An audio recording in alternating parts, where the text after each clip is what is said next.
everyone. Today we'll explore what it's like to do a business in Namibia. A country full of opportunities thanks to its growing economy and strategic location in southern Africa. We'll also touch on the cultural and social factors shaping business practices, including etiquette, negotiating, and communication styles. Our goal is to offer insights into Namibia's business landscape, highlighting its potential and key considerations for navigating this exciting market. Let's dive into it. Namibia is known for its breathtaking landscapes and warm hospitality.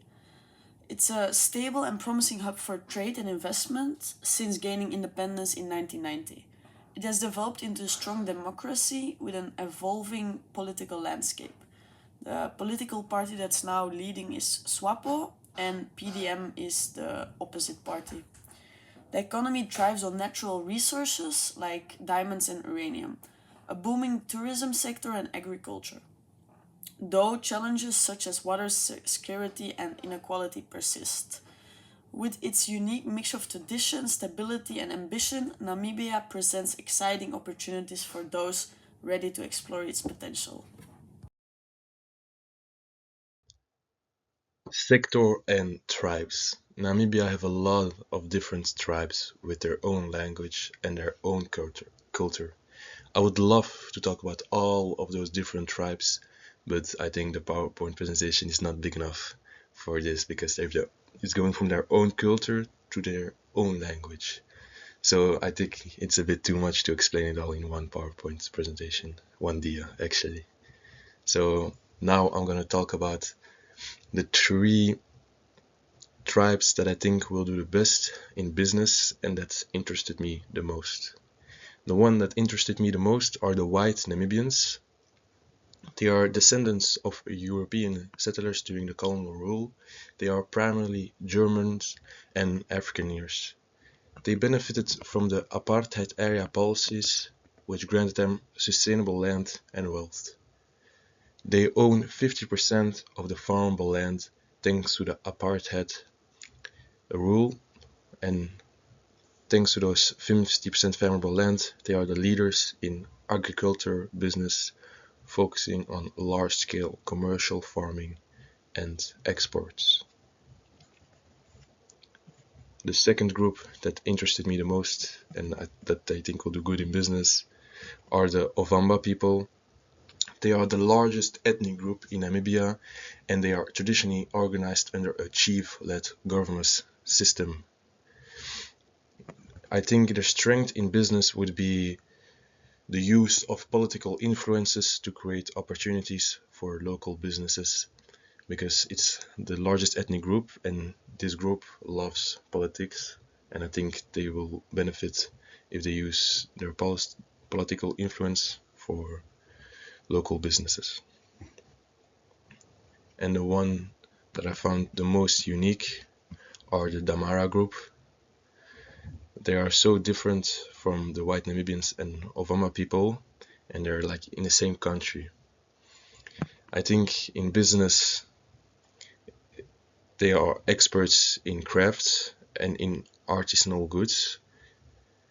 They are well known for their jewelry and they provide for opportunities in tourism.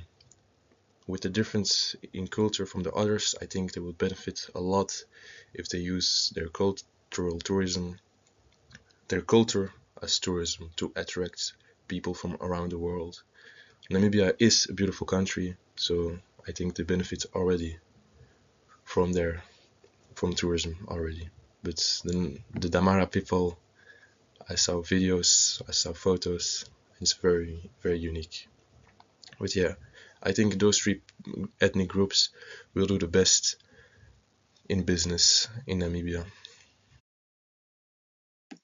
To start a business in Namibia, the first thing you need to do is reserve your business name. This can be easily done through the Business and Intellectual Property Authority, or BIPA, using their online portal. The approval of your business name typically just takes a few days. Once your business name is approved, the next step is to complete the necessary registration forms. You will need to provide some personal identification, and if applicable, you'll have to submit financial documents as well. After the initial registration, businesses must register with the Namibian Ministry of Finance, especially if they are subject to corporate tax or VAT. This ensures that you are compliant with the country's tax regulations, and as well as in Namibia, there are three main types of business structures, which are sole proprietorship, closed corporation, and private limited company. Each has its own benefits, with the choice depending on your business needs, of course. For example, a private limited company is good for larger businesses, while a sole proprietorship is simpler and better suited for smaller operations. Depending on the business type, the registration fees can range from NAD 400 to NAD 1000. These fees are paid to BIPA when you submit your documents. I will discuss the advantages of doing business in Namibia. So Namibia is a country who offers a conducive environment for business. They are driven by a combination of strong work ethics, global connectivity, multilingual environment, the transparency of their people, and also a strategic location.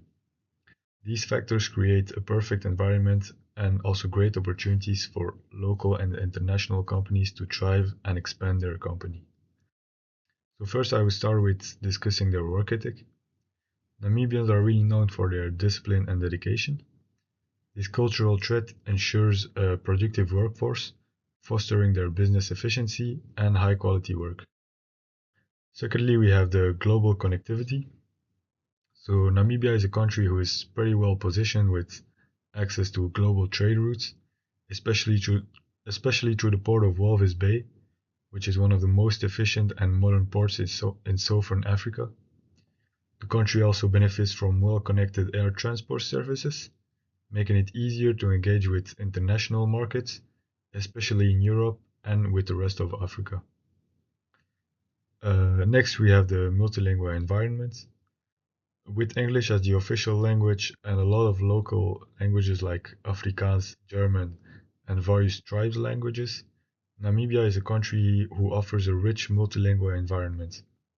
This allows businesses to engage with a broad range of customers and partners across Southern Africa and also internationally. Transparency. Namibia is a country who is well known for their good governance and transparency in business. The country's legal and regulatory frameworks promote fairness, so it obviously reduces the corruption risks. And Namibian people also tend to value the personal relationship. So they like to create a trustworthy relationship based on respect before engaging in business discussions with their potential business partners. And lastly, we have the strategic location. So Namibia's location along the Atlantic coast gives it a geographical advantage for trade, and also the proximity to key regional players like South Africa, Angola, and Zambia further strengthens their position. In conclusion, I would say Namibia presents an appealing business destination due to the points I have discussed today. These factors make it an excellent choice for investors looking to capitalize on the growth potential of Southern Africa. Thank you for listening. So I will be discussing the differences between Namibia and Belgium when conducting business. So firstly, I will be discussing greetings. In Namibia, a common greeting is a handshake. They should be firm while maintaining eye contact. Usually the men wait for the women to initiate physical contact as a sign of respect. However, in Belgium, greetings are polite and formal and use titles and last names unless told otherwise. So secondly, we have the communication style. So Namibians are indirect and reflect respect and importance of maintaining harmony. There are also lots of different tribes and languages, so body language plays a significant role. However, in Belgium, they are direct and formal and appreciate clarity and clear communication. This reflects an emphasis on efficiency and precision. So thirdly, we have the business meetings. Namibians are warm and friendly people and like to build a relationship with the people they are conducting business with. So this means before the meeting starts, they have a small conversation about general well-being. For both Belgium and Namibia, punctuality is valued, but in Namibia, they prioritise relationships over a rigid timeline, whereas in Belgium, punctuality is strictly observed as a sign of professionalism and respect for others. In Belgium, it is a short introduction as meetings are structured and agendas are set in advance. And lastly, we have the decision making. In Namibia, some cultures have respect for elders or leaders, so this may influence how decisions are made. Subordinates might defer to senior figures or consult them before acting, as this reflects their hierarchy. In contrast, Belgium tends to have a flatter organisational structure,